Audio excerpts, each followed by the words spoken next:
friends, and greetings from VLCC India, and a very good afternoon to all of you. I'm Dr. Anju Ghei, Vice President and Head Preventive Health at VLCC, with over 35 years in medical and wellness practice, and it's such a pleasure to be here with you all.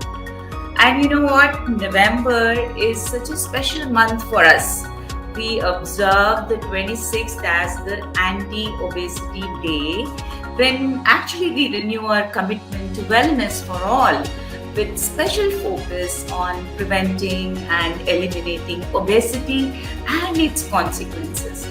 And today is also World Diabetes Day. So, you know what? We should have an annual reminder to stay healthy, right? It should be part of how we live our lives and make right choices, what we do, what we eat, and how we live. So, we all of us have come across people looking so wistfully at something yummy, the desserts and sweets, etc., when they are offered, and we have to turn them down, apologizing that they can't have it because they are diabetic. Perhaps you are one too, or you know someone who is. The word diabetic somehow implies you can no longer enjoy all that you were able to eat earlier, and it's sad because the condition is preventable. So our focus today is diabetes and its management. And in the next few minutes, we will understand what it is, what are the symptoms, what are the possible complications, its diagnosis, and how simple lifestyle changes are the best preventive methods. And also we'll answer your questions if you have any, right? So let's start going.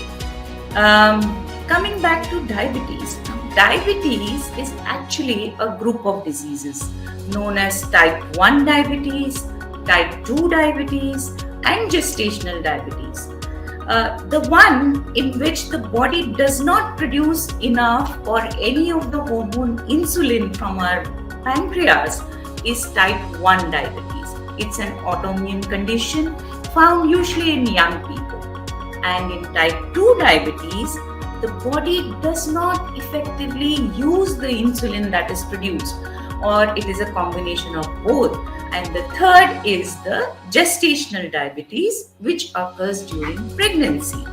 So the story of diabetes is really the story of insulin. So what is this insulin? What is this culprit here in all the three? So the story goes like this. So once the food we eat, it gets digested in our stomach, and it gets absorbed in the form of glucose or sugar in the blood. Now, sensing this available sugar, our pancreas, it produces the hormone insulin, which helps store the extra glucose in our cells for use for energy.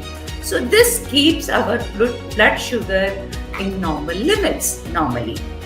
But if there is no insulin or less insulin available, the glucose will not enter the cells and we'll have high blood glucose.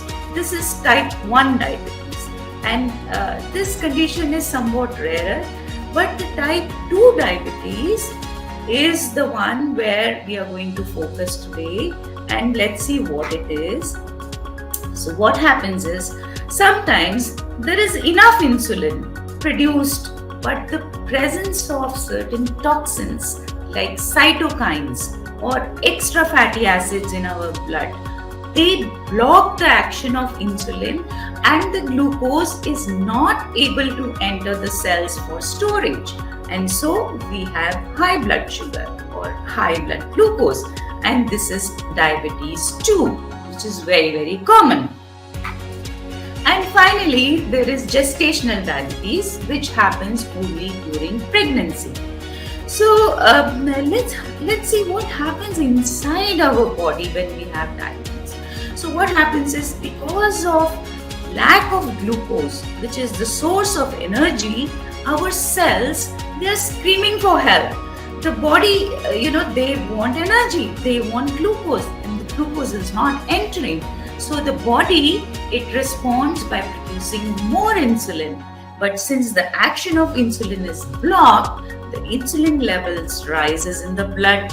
And so the symptoms of diabetes are both having excess of sugar and having excess of insulin in the blood. Excess of everything is bad, right? So in diabetes, we have more glucose in the blood on one hand, and yet our cells are starved of the glucose and energy, and this makes us feel weak, fatigued, lethargic, feeling constantly run down. And you know what? This is the first symptom which happens if there is something wrong with the glucose metabolism. So if somebody in your family or friends, they tell you that they are experiencing fatigue all the time, they are overweight or obese, and they have fat around their belly, so you really need to rule out something called as insulin resistance. But before that, you need to rule out other causes of fatigue. So fatigue can be due to many things. It can be due to low hemoglobin, it can be because of low vitamin hydroxy D3, it can be because of low vitamin B12, or even hypothyroid. So once you have ruled this out, then you must suspect the stage which is called the pre-diabetic stage, which can be easily reversed. Unfortunately, the action of insulin is not just helping push glucose into the cells, it is also lipogenic, which means that if you have high insulin, it deposits more fat, and this fat is mostly around your belly, which is the central obesity, and that's what gives us, pot bellies. So what do? You can easily check at home with a measuring tape.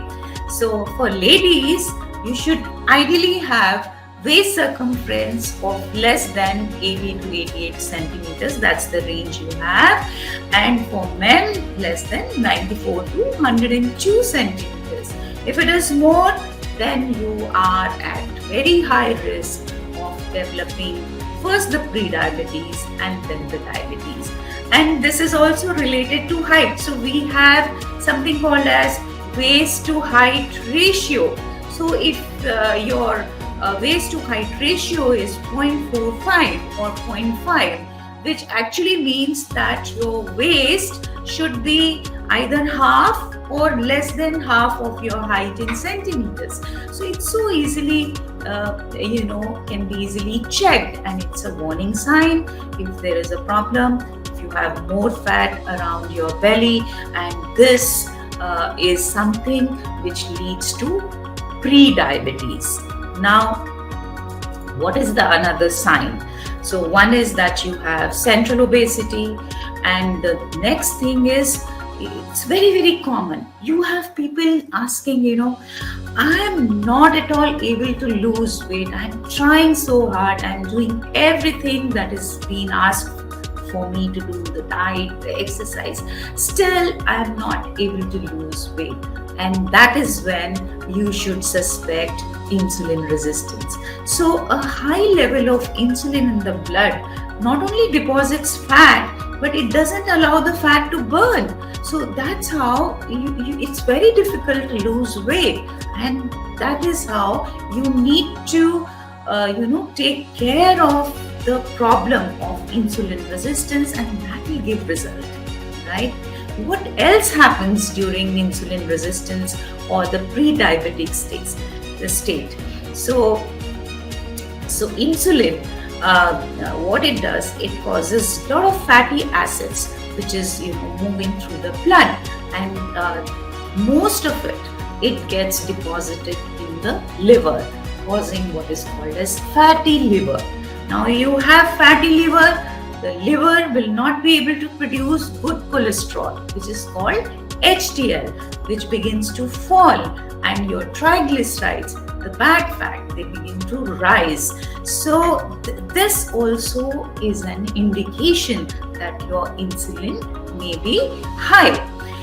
Insulin it's not yet over. Insulin has so many other things coming up. So one is that you're not able to lose weight, you have central obesity, and you have fatty liver, you have low HDL, you have high triglycerides, and then insulin does not allow the sodium from the body to be released by the kidneys, leading to sodium retention or water retention.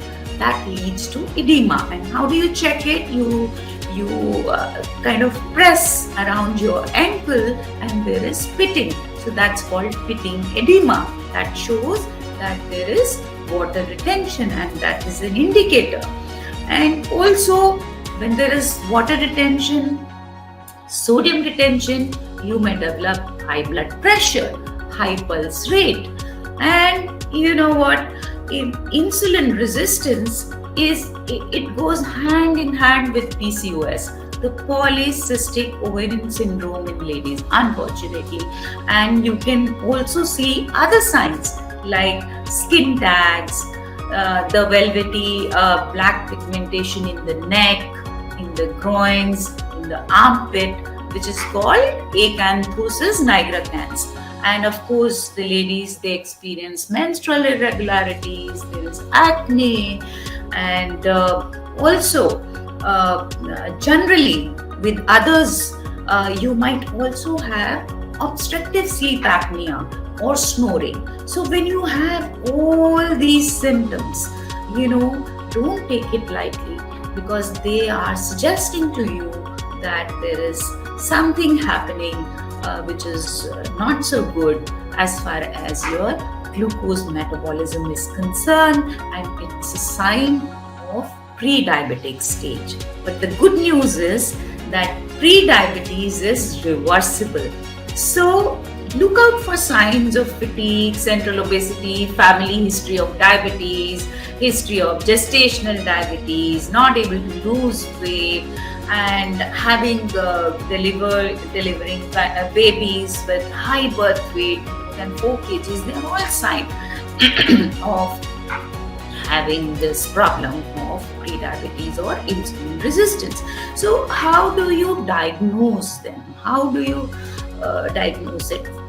For prediabetes, actually the clinical symptoms point out more than the lab diagnosis, but we do have methods to diagnose.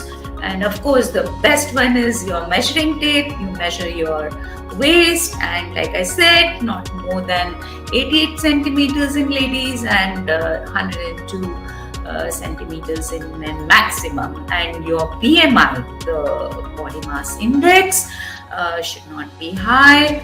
And of course, what do you check in lab? By your blood test, your triglycerides should not be more than 150. Your HDL, the good cholesterol, should not be lower than 15 ladies and 14 men. High blood pressure of more than 130/85. High fasting blood sugar of more than 100 milligram, or HbA1c between 5.6 and 6.4. That's the pre-diabetic stage. More than that is the full-blown diabetes. And of course, your ultrasound will show fatty liver, and so all these things together will give you warning signs. Some people do also get blood insulin level, fasting and BP, but the half-life of insulin is very short, so it's not very confirmatory, and we generally don't do it. HbA1c is a better parameter. Now, left untreated, the pre-diabetic stage soon develops into full-blown diabetes, and full-blown diabetes can unfortunately go undetected for years because of its innocent-looking symptoms like frequent urination, unusual thirst, extreme fatigue, extreme hunger, frequent infections, tingling and numbness in the hands and feet. And these are such things which often go unreported, and it becomes too late later when we actually try to find out the reason. And that is why diabetes is called the silent killer. And India is sadly the diabetic capital of the world, and its prevalence is growing at an alarming rate, not only in India but all over, and the younger lot is getting affected. So we want to make sure that you will not become one of them, right? So if not diagnosed early, if it is not managed appropriately, the consequences can be very serious, even life-threatening. But the good news is the risks can be avoided. So remember, pre-diabetes is reversible, and diabetes can only be managed and controlled, and it is a lifelong process. So what happens if diabetes gets untreated? What are the complications? So we come to that. Now, over the time, high levels of glucose, when they are in the bloodstream, your blood becomes thicker, and it causes a condition which is called atherosclerosis, which causes narrowing and blockage of the arteries, stiffening of the arteries. It loses elasticity, and when it does so, the blood cannot carry the oxygen or the nutrients to the different tissues and organs, and that causes harm. So there are certain molecules known as AGEs, the advanced glycation end products. And what are these? This is your fats and the proteins which get exposed to this extra glucose, and they form these particles and molecules which damage our blood vessels, and then the cholesterol also gets deposited there. There is formation of plaque, there is formation of blockages, and also there is increase in the blood pressure. So the organs that are at higher risk from these blockages happening is your heart, then is your brain, your eyes, your nerves, your kidneys, and then we also have the diabetic vascular disease causing poor circulation in the legs, making it painful to walk, leading to foot sores and ulcers. And in the end, it causes tissue damage, tissue death, gangrene, and sometimes you also need to go in for amputation. So that's really painful. So what can we do to stay diabetes free and keep it in check? Let me start with our food, right? What we eat. Eating healthy keeps our weight in check. And you would have heard people saying, I don't take white sugar, but I take honey, date syrup, jaggery, or maybe brown sugar, but I don't know why my sugar is rising, why I'm suffering from diabetes. You know what? Because all these have the same effect of raising the level of sugar in our blood. So for diabetes management, we must prevent the rise in glucose levels in the blood. So avoid added sugars, refined and processed foods, sodas, fast foods, processed foods, which are really rich in salts, sugars and trans fats. Very, very bad for health. Instead, add healthy complex carbohydrates loaded with fiber like fruits, vegetables, legumes, peas, beans, whole grains like quinoa, barley, ragi, oats, your millets. And you must add fibers, fibers like chia seed, like xylem husk, bran, etc.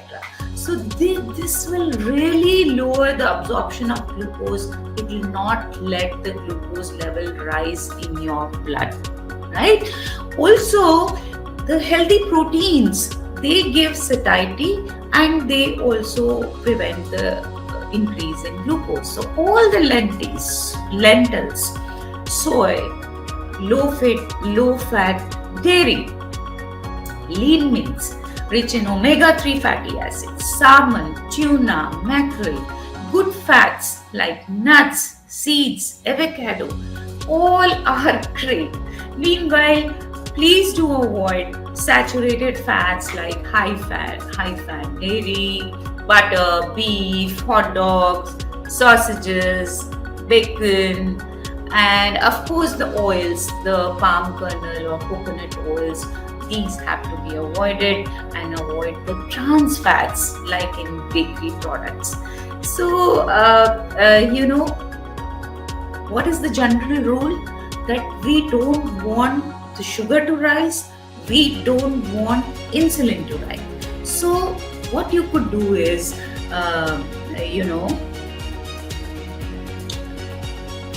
sorry.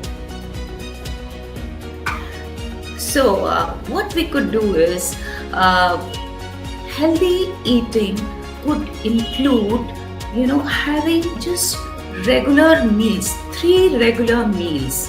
So you could have breakfast, you have lunch, you have dinner, and you can have just 5 hours gap in between where you're not eating anything solid unless you're very, very hungry.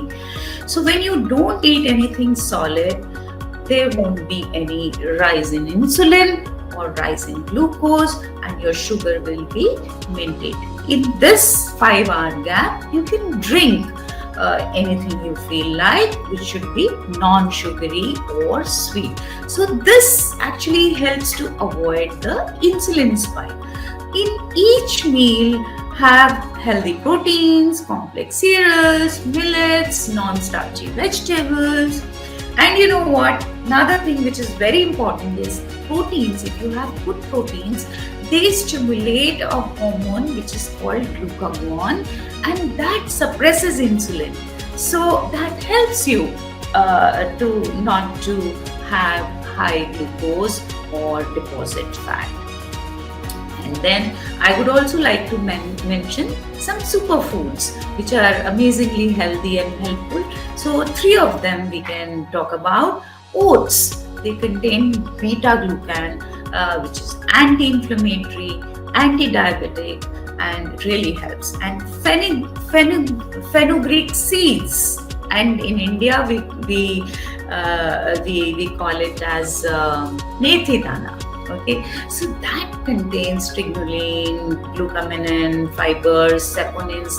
These have got a little bitter taste, but it's very good for lowering your blood sugar. You just need to soak 10 grams of seeds in a glass of water overnight.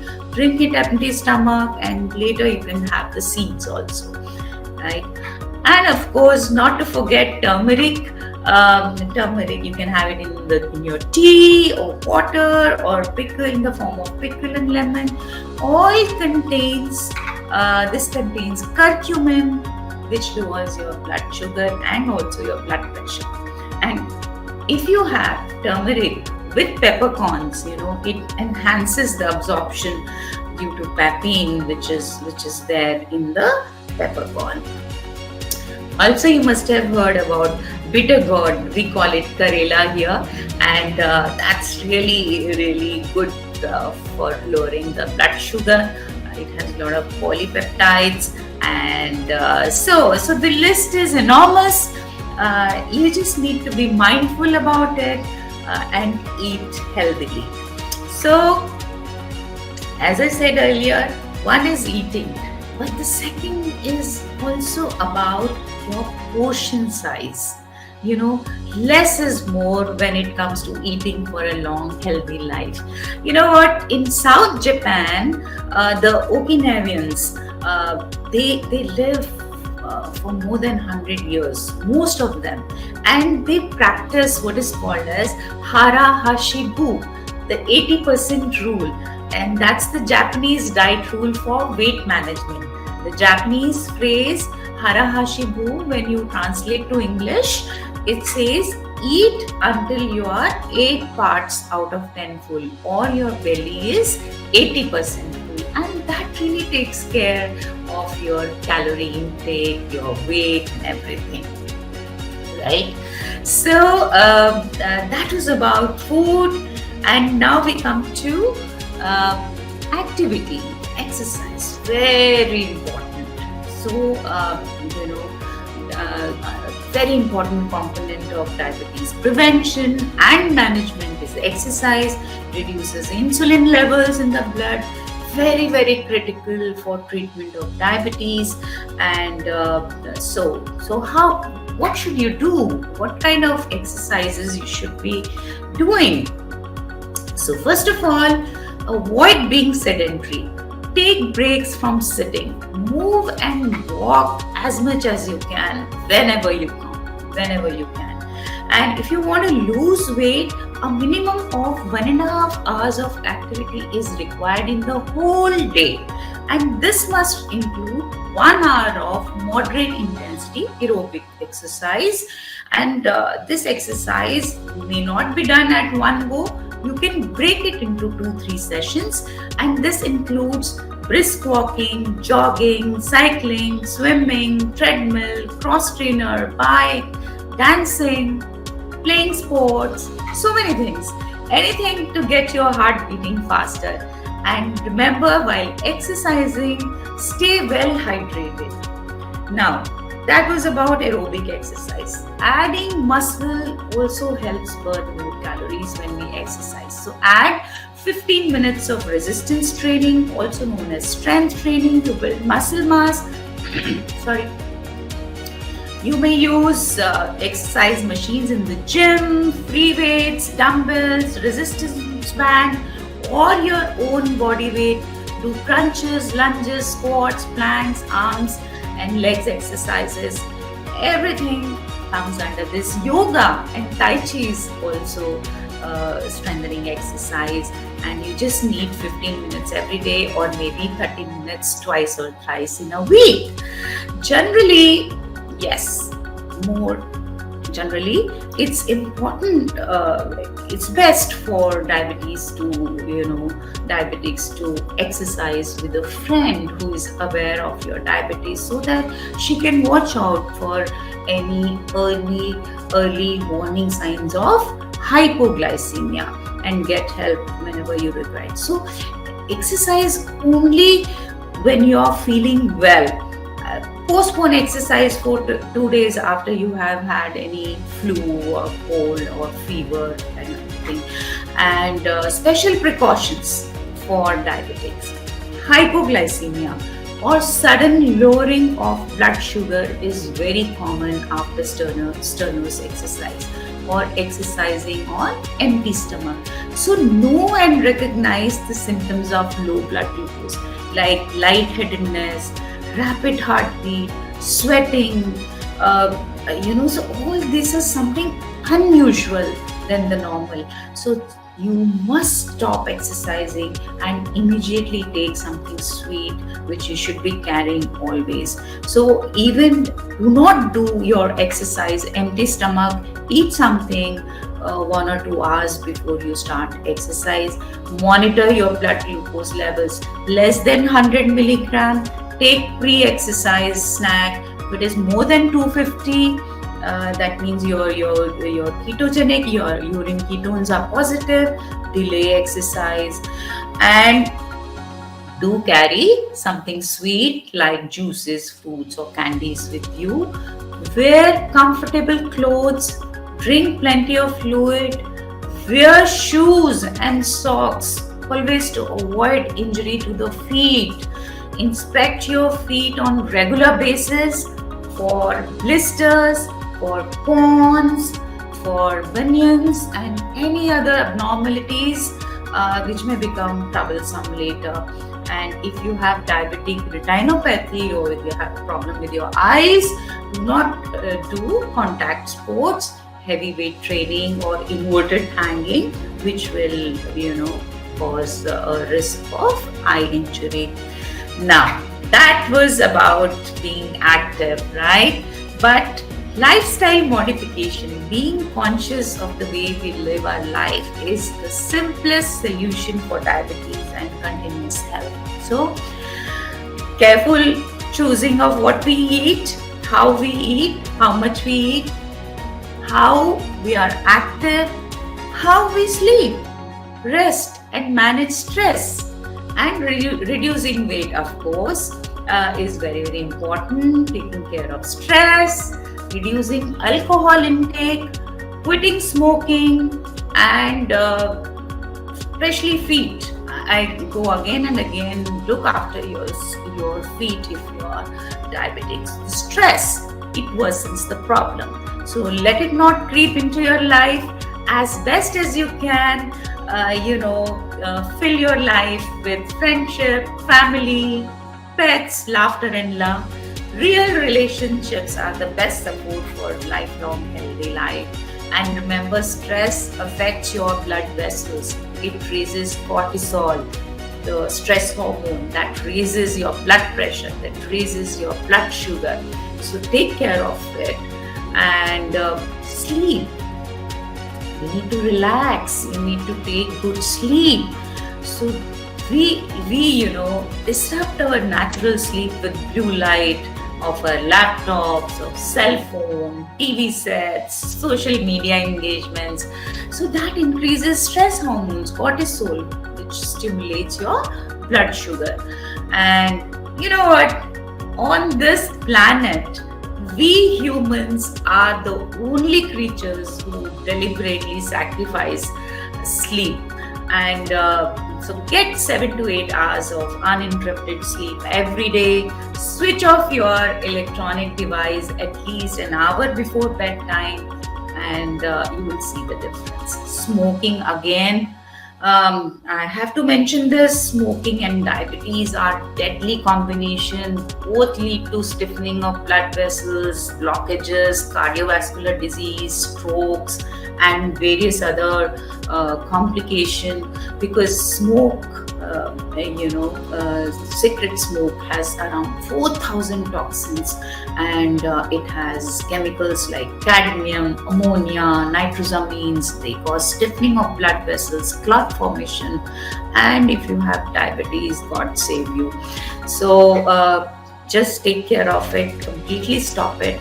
And also about alcohol, if you do not drink, don't start it. If you drink, so have it in moderation, not more than 150 ml of wine, 45 ml of hard liquor, or 360 ml of beer per day. And occasionally is okay.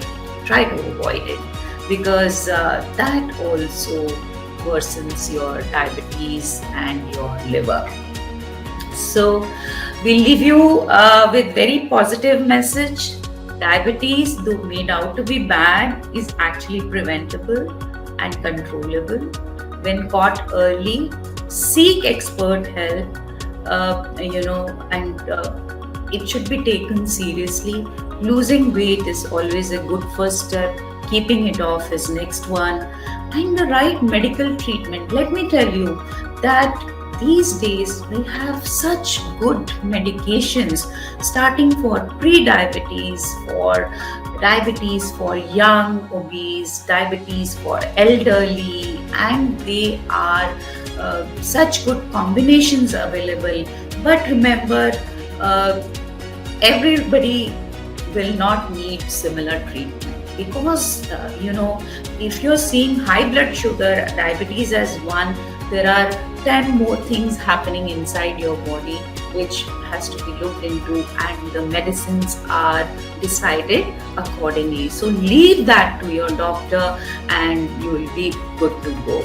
So we wish lifelong health for you people, and take good care of your health, and that's going to make all the difference. So let me see if we have any questions. I'll just check if we have any questions here.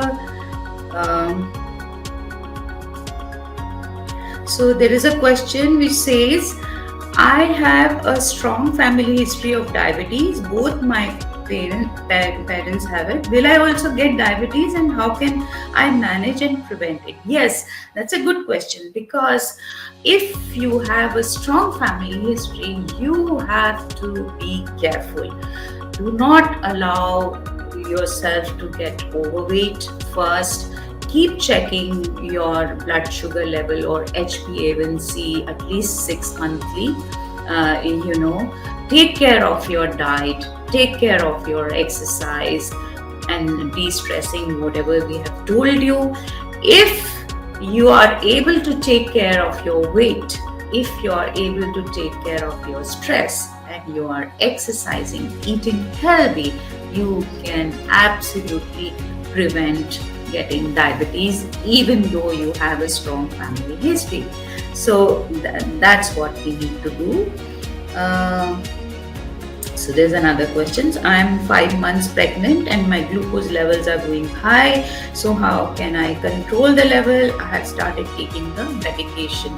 Yes, gestational diabetes is absolutely another cause and treatment. It has to be best left to your gynecologist and endocrinologist. They have to work together and keep monitoring you very frequently, and it can be managed. It can be managed with medicine, it can be managed with your diet, and just do not worry so much. Take care of yourself, hydrate well, and listen to your doctors, and you'll be good to go. You'll have a healthy baby. All right. So, can obesity cause diabetes? How can anyone lose weight? What are the weight loss programs at PLCC? Wonderful. Yes, I just said. So, it's a double sword thing. High glucose leads to high insulin, which leads to fat deposition, which may lead to obesity, or it is other way around. You don't take care of yourself, you get obese, and then you end into the pre-diabetic and diabetic stage. It's both ways. So how can we take care of it? All the things that we mentioned. Yes, if you are in the pre-diabetic stage or you have PCOS, it's very important to monitor all the blood tests that I had mentioned. Talk to your doctor. You might need a simple drug like metformin if it is early, or you might need some more combinations. There are beautiful combinations available. Sometimes even medication is not required. If it is very early or very less, then you may just do it with diet, exercise, and de-stressing. In VLCC, we have wonderful weight loss programs because we have all the experts under one roof, and we do a complete assessment.